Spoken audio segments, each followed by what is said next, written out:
안녕하세요. RF Q&A입니다. 오늘은 마이크로파 공학의 공학 개론에 대해서 살펴보도록 하겠습니다.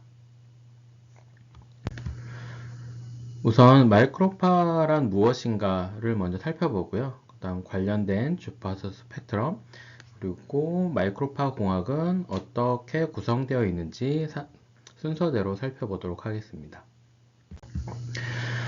마이크로파 공학은 RF 신호 중 높은 주파수 대역인 마이크로파 대역의 소자와 시스템을 다루는 학문입니다. 그럼 우리는 여기서 무엇을 살펴봐야 되냐면 바로 이 RF 신호가 무엇인지에 대해서 살펴봐야 합니다. RF라 하면 라디오 프리퀀시의 약자입니다. 그리고 라디오라고 하는 것은 전자파를 활용하여 무선의 상태로 신호를 전달하는 방식 전체를 얘기를 하는 것인데요. 여기서 말하는 라디오는 우리가 흔히 알고 있는 라디오 방송의 그 라디오가 맞습니다. 라디오 프리퀀시라고 한다는 것은 이제 라디오 시스템은 무선 신호를 통해서 신호를 전달하게 되는 건데 그 전자파 신호, 무선 신호가 바로 교류 신호입니다. 교류 신호인 경우는 파도의 단위 시간당 진동수인 주파수에 따라서 구분하게 되는데요. 그래서 RF는 무선 라디오 시스템에 활용되는 신호들을 주파수로 구분하는 방법입니다. 그래서 RF라고 하면 라디오 프리퀀시 주파수 대역을 얘기하고요. 흔히 300GHz까지 RF 범위라고 얘기를 합니다. 300GHz까지 보통 RF 대역이라고 얘기를 하고요. 이 중에 높은 주파수 대역, 흔히 300MHz 이상에서 마이크로파 대역이라고 하고요. 다음 최근에는 서브6 밀리미터파 대역, 서브 테라헤르츠라는 다양한 용어들이 소개되고 있고 그에 따른 서비스들이 계속해서 등장하고 있습니다. 마이크로파 대역은 앞서 설명드렸듯이 300MHz에서 300GHz라는 주파수 대역 범위를 가지고 있고요. 여기에서 중요한 거는 파장이 마이크로미터가 아니에요. 파장은 아니고요. 마이크로파라는 의미는 높은 주파수 대역이라는 뜻을 가지고 있습니다. 그래서 마이크로파 공학에서는 그래서 신호의 크기와 위상을 함께 고려하여 전력으로 회로 특성을 분석을 많이 합니다. 회로이론 시간이나 전자회로 같은 경우는 주로 신호의 크기 중심으로 살펴보게 되는데요. 이 마이크로파 공학에서는 파장이 짧고 소자들이 또는 부품들이 주파수 파장 대비 작은 크기가 아니다 보니 신호의 크기와 위상이 변하게 됩니다. 그래서 그 부분을 같이 고려하는 부분이 되겠고요. 인덕터와 커패시터, 회로이론 시간이나 전자회로 시간처럼 인덕터나 캐패시터 같은 소자가 아닌 전송 선로를 중심으로 회로를 분석하게 됩니다. 예전에는 RF 주파수 범위 중 높은 주파수 대역은 다 마이크로파 대역 이렇게 설명을 하고 공부를 하였으나 최근에는 이 RF 마이크로파 대역에서도 점점 세분화되고 있어요. 그래서 보통 그 중에 대표적인 게 밀리미터파 대역인데 밀리미터파 대역은 말 그대로 파장이 밀리미터인 주파수 대역을 얘기해요. 그래서 30GHz가 파장이 10mm, 300GHz가 파장이 1mm이기 때문에 밀리미터파 대역은 30GHz에서 300GHz를 얘기를 합니다. 밀리미터파 대역이 이슈가 될 수 있었던 것은 기술적인 발달 때문이고요. 파장이 너무 짧기 때문에 여러 개 부품으로 구성 못하고 하나의 통합칩으로 구현을 하게 됩니다. 그리고 뭐 5G, 6G 통신 시스템이라든지 차량용 레이더 시스템 등이 밀리미터파 대역을 활용하고 있습니다. 주파수 대역이라고 하면 보통 다 이제 RF 대역인데, 마이크로파 공학에서 다루는 주파수 대역은 전부 다 RF 대역이라고 하는데, 그 중에 마이크로파 대역은 높은 주파수 대역인 거고요. 최근 들어서 이게 세분화되다 보니 30GHz 이상은 밀리미터파 대역, 그 다음에 이동통신, 여러분 스마트폰 들고 다니죠. 그 다음 무선 인터넷, 뭐 IoT 이런 데 활용되는 주파수들은 주로 6GHz 이하 주파수이기 때문에 서브6 대역이라고 통칭을 하고 있고요. 그래서 일부 활용 분야에서는 이 서브6보다 높고 밀리미터파 대역보다 낮은 대역만 이제 마이크로파 대역이라고 표현하기도 해요. 네, 엄밀히 원론적인 얘기를 하면 마이크로파 대역은 300에서 300MHz, 300GHz 대역이고요. 서브6니 밀리미터파 대역이니 뭐 이런 게 전부 마이크로파 대역에 포함되는 주파수 대역이고요.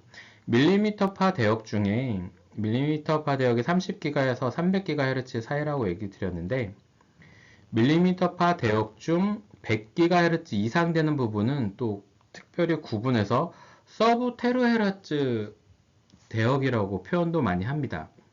그러다 보니 실질적으로 산업 현장에서 밀리미터파 대역 신호는 30에서 100GHz 정도까지 밀리미터파 대역이라고 하고요. 이제 100GHz가 넘어가면 서브 테라헤르츠라는 용어로 많이 사용되기도 합니다. 그래서 여러분들이 주파수 대역을 듣게 되면 과연 이 용어가 주파수를 구분하는 기본적인 용어를 나타내는 용어인지 아니면 산업 현장에서 의미를 부여하기 위해서 사용하는 용어인지 좀 살펴볼 필요가 있습니다. 마이크로파 공학은 결국 전자파를 통해서 신호를 보내는 건데 무선 시스템이죠. 선로를 사용하지 않고 선로 없이 보내는 걸 얘기하는데요. 그래서 마이크로파 공학을 배우게 되면 기본적으로 무선 시스템을 배우게 됩니다. 무선은 선로 없이 신호를 전달하는 거고요. 주위에 살펴보면 리모컨, TV, 뭐 가전기구들을 켜고 끌 때 리모컨으로 제어를 하죠. 그리고 요즘 많이 사용되고 있는 NFC 또는 무선 충전, 이런 게 전부 무선 시스템이고요. 그리고 스마트폰과 같은 이동통신들이 전부 다 무선 시스템입니다. 이 중에 우리가 마이크로파 공학에서 다루는 거는 전자파를 이용한 무선 방식이고요. 이 전자파를 이용한 무선 방식을 사용하는 용어로는 라디오와 와이어리스가 대표적입니다. 우선 라디오는 앞서도 잠깐 살펴보았지만 전자파를 이용한 정보 전달하는 무선 전송 방식이죠. 그래서 라디오 용어도 있듯이 라디오 방송이 대표적인 예인 거고요. 이동통신, 위성통신, RFID 등이 이 라디오라는 용어를 씁니다. 라디오라는 단어 자체는 라디오로 그냥 번역이 되는데요. RF, 라디오 프리퀀시는 무선 주파수라고 번역을 보통 하기도 하고요. RFID 같은 경우는 무선 인식, 이때는 무선이 RF까지 전부 무선으로 번역되고 있죠. 앞에 라디오 프리퀀시 같은 경우는 라디오만 무선으로 번역되고요. 어쨌든 무선이라는 용어로는 이렇게 라디오가 한 축을 담당하고 있고요. 또 다른 무선으로는 와이어리스가 있습니다. 즉 와이어인 선로가 있었는데 선로를 이용하여 정보를 전달하는 유선 전송 방식이 있었는데요. 기술의 발달로 선로가 없어졌어요. 리스. 그래서 와이어리스고, 그 선로가 없어진 대신 전자파를 이용해서 무선 전송을 하는 거예요. 대표적인 용어가 무선 인터넷이 풀네임으로 따져보면 와이어리스 랜이거든요.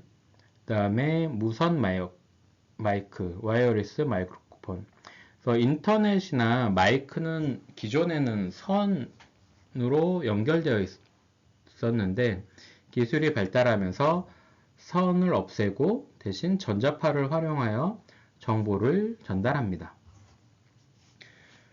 그래서 무선을 활용하는 용어로는 크게 와이어리스와 라디오가 있는데요.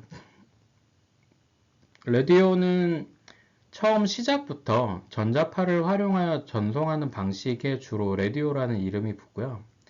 와이어리스는 앞서 설명드렸던 것처럼 원래는 선로를 이용해서 활용됐던 제품이나 서비스였는데 기술의 발달로 선이 없어져서 무선이 된 경우, 그런 경우는 주로 와이어리스라는 용어를 사용하고 있습니다.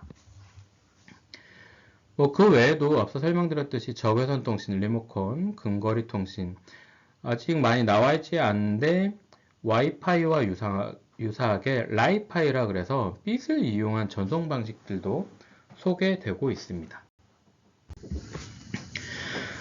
마이크로파의 주요 응용 분야는 통신 분야, 레이더 분야, 방송 분야가 있고요. 전통적으로는 방송 분야가 제일 큰 영향을 미치고 있었고요. 그게 다시 통신 분야가 커지면서 통신 분야로 넘어오고 최근에는 레이더 분야까지 많이 활용되고 있습니다. 통신 분야는 스마트폰, 무선 인터넷 등으로 많이 활용되고 있다고 볼 수 있겠고요. 지상 중심에서 이제 위성 중심으로까지 포함되고 있고 요즘 많이 얘기되고 있는 IoT 서비스, 주변의 모든 것이 전자파로 무선으로 연결되고 있습니다.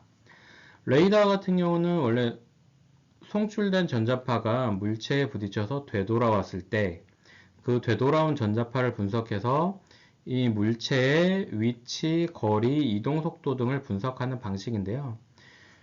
원래는 국방 분야나 위성, 기상 이런 쪽 특수 분야에 주로 활용되고 있었는데 요즘 이슈되고 있는 자율주행 자동차와 같은 산업 분야로 확장되면서 많이 알려져 있고요. 다양하게 기술 발달을 이루고 있습니다. 방송 분야는 원래 라디오 방송도 마찬가지로 전자파를 활용한 데는 방송 분야가 그 출발점이라고 볼 수도 있습니다. 라디오, TV, 공중파 방송이 대표적인데 최근에는 스마트 기기나 IPTV 등이 발달하면서 방송 분야에서의 그 전자파의 역할은 많이 줄어들어 있는 상태입니다. 마이크로파는 또는 RF는 주파수를 가지고 있는데요. 그 신호를 전달하는 방식이 주파수를 가지고 신호를 전달하게 되는데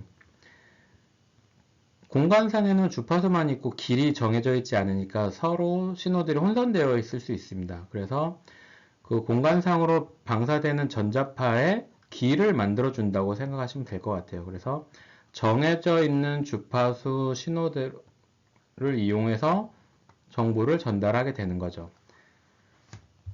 근데 이 주파수 대역 자체는 한정되어 있기 때문에 잘 관리를 해서 사용을 하게 되겠고요. 기본적으로는 파장을 기준으로 나누게 되고요. 파장을 나눌 때 그 기준이 되는 또 다른 항목이 바로 빛의 속도입니다. 빛의 속도가 3 곱하기 10의 8승이죠.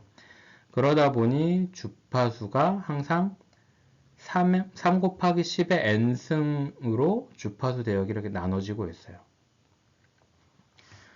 그래서 예전에는 이게 예전부터 나눠지던 방식이다 보니까 매우 낮은 kHz 단위부터 쭉 쓰다가 30MHz가 벌써 이제 하이 프리퀀시, 그 다음 300MHz부터 베리 하이 프리퀀시에서 VHF 대역이 되는데요.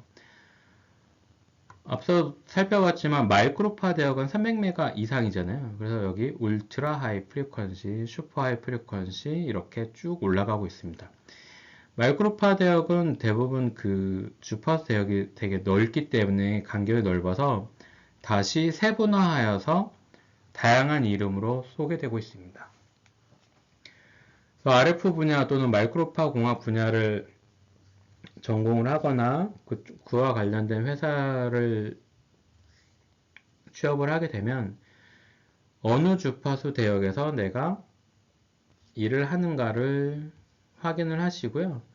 그 주파수 대역에 맞는 기초 지식과 주요 사용되는 부품들을 이제 파악해 둘 필요가 있습니다. 그래서 이 주파수 대역을 구분해 두는 것을 이제 주파수 스펙트럼이라고 표현을 합니다. 마지막으로 마이크로파 공학은 이제 수업 시간에 대학 학부 시간에 배울 텐데요. 보통 마이크로파 공학의 기초, 그 다음에 수동회로, 능동회로 정도로 구성되어 있습니다. 그래서 마이크로파 공학의 기초라고 하면 보통 전송선로들을 배우고요. 그 전송선로로부터 스미스 차트가 유도되고 스미스 차트를 이용한 임피던스 매칭 방법들을 주로 배우게 됩니다. 마이크로파 공학 기초 과목이 끝나면 그 다음에 이제 수동 회로들을 배우게 되는데요. 수동 회로들은 주로 전송 선로들을 이용해서 만들어진 회로라고 보시면 되겠고요.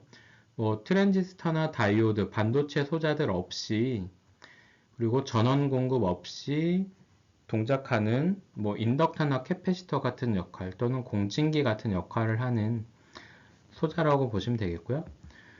그리고 능동회로를 배우게 됩니다. 능동회로를 배우면서 증폭기, 발진기, 주파 소나압기 같은 걸 주로 배우고요. 수동회로와 능동회로를 포함해서 전체 RF 시스템이라는 걸 배우게 됩니다. RF 시스템을 배우게 되면 전자파를 이용해서 신호를 어떻게 보내고 어떻게 받을지를 분석하게 되고요. 신호 소스원은 보통 모뎀, 통신이론 시간에 배우는 모뎀에서 만들어지고 만들어진 신호가 송신기를 통해서 증폭되고 안테나를 통해서 방사되고요. 다른 시스템에서 방사된 신호가 안테나를 통해서 수신되고 수신기를 통해서 다시 모뎀으로 들어와서 우리가 통신을 할 수 있는 구조가 되는 겁니다. 이 통신 관련돼서는 그 통신 시스템에 대한 간단한 영상이 따로 올라가 있으니까요. 그 부분을 참고해 보시기 바랍니다. 마이크로파 공학 개론은 이제 여기까지 하고요. 다음 주부터 순서대로 이제 전송선로, 스미스 차트, 임피던스 매칭 등을 차례대로 살펴보는 시간을 갖도록 하겠습니다.